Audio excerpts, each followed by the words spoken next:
আজকের এই রাতটা হচ্ছে বছরের সবচেয়ে দীর্ঘতম রাত। আমি শুনছি আজকের এই রাতটা নাকি প্রিয় মানুষের সাথে উদযাপন করার মতো রাত। আজকের এই রাতটা নাকি ভালোবাসার মানুষের সাথে গল্প করে কাটানোর মতো রাত। কিন্তু সত্যি বলতে কি, এই দীর্ঘতম রাত সবার জন্য না।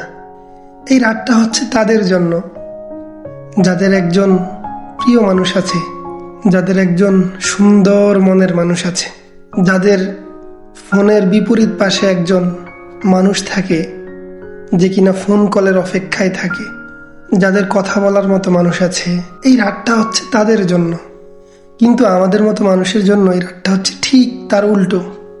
আমাদের কোনো প্রিয় মানুষ নেই, আমাদের কোনো কল নেই যে ফোন কলের জন্য আমরা অস্থির হয়ে থাকবো, অধীর আগ্রহে সময় কাটাবো। এইরকম কোনো প্রিয় মানুষ আমাদের নেই। আমাদের একাকিত্বকে ভাগ করে নেওয়ার মতো একজন মানুষ নেই আমাদের কাছে। এই দীর্ঘতম রাত মানে হচ্ছে ঘড়ির কাঁটার টিকটিক শব্দ শোনা আর কিছুক্ষণ পর পর নিজের দীর্ঘতম শ্বাসের হিসাব মিলানো।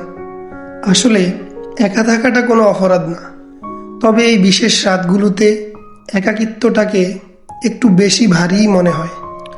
আমরা হয়তো ভিড়ের মাঝে সবার মতো করে হাসি, কিন্তু দিন শেষে এই বিশাল রাতগুলো আমাদেরকে মনে করিয়ে দেয় আমরা কতটা একা। এবং তার পাশাপাশি আরেকটা জিনিস মনে করিয়ে দেয়, সেটা হচ্ছে তোমার একজন প্রিয় মানুষ লাগবে, তোমার একজন কথা বলার মতো মানুষ লাগবে, খুনসুটি করার মতো একজন মানুষ লাগবে। এই দীর্ঘতম রাত কাটানোর জন্য তোমার একজন প্রিয় মানুষের দরকার, যার সাথে বসে আকাশের চাঁদ দেখবে, যার সাথে এই পুরো রাতটাকে ভাগাভাগি করে নিবে।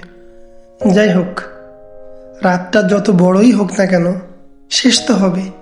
যাদের প্রিয় মানুষ আছে তাদের রাতটা ভালো কাটুক, সুন্দরভাবে কাটুক, এই প্রত্যাশা। আর যারা আমার মতো একা আছেন তাদের জন্য হচ্ছে এক বালতি সমবেদনা। তবে তাদের জন্য প্রার্থনা করছি, ক্রিয়েটর যেন খুব শীঘ্রই আপনাকে একটা প্রিয় মানুষের ব্যবস্থা করে দেয়। তবে এই রাতটা আপাতত ঘুমাইয়া কাটাইয়া দেন।